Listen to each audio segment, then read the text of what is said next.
Dito sa mundo, ito talaga yung totoo, yung realidad na dapat alam mo at ng lahat ng tao. Naparito kang hubad, aalis kang nakahubad.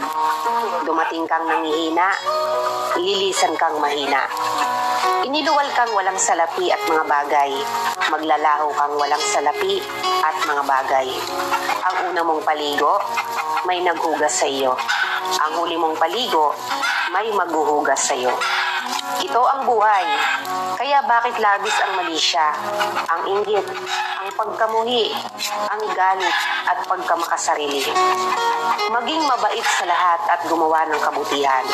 May hangganan ng oras natin sa mundo. Huwag sayangin sa walang kabuluhang bagay.